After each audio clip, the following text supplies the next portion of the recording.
Mapagpalang araw sa inyong lahat, bahay ni Erica susunod ng gagawin.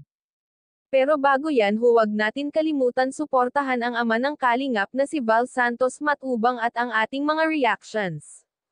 Tama po, bahay ni Erica susunod ng gawin at si Mr. June A pa ang nagpadala ng plano ng bahay at pinadala sa kanila ang magiging finish ng bahay. Nakapagtataka lamang at ang bahay ni Erica ay may malaking parking lot sa baba ng bahay niya. Baka may balak pa itong si June A bumili ng sasakyan para kay Erica. At ang nakapagtataka pa talagang si Mr. June A pa ang bumili ng lupa at napakalaki ng lupa.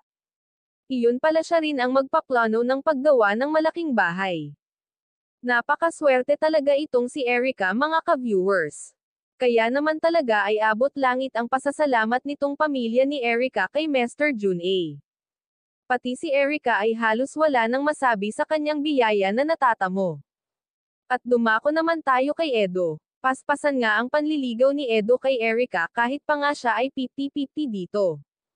At tinatanong nga niya kay Erica kung tumaas na ba ang percent niya. Sabi ni Erica tumaas naman ni daw ng 1 puntos.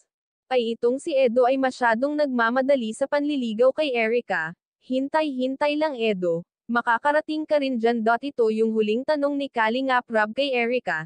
Nabanggit kasi ni Erica noon na mayroon siyang crush sa K-Boys. Tinanong ni Kalingap Rob kung sino yun. Ito ang sagot ni Erica, ito raw ay matangkad. Mahiyain. Tahimik. Iyan ka-viewers ang isang clue na binigay ni Erica. Hanggang dito na lang muna ang update ko, mga ka-viewers. Maraming salamat.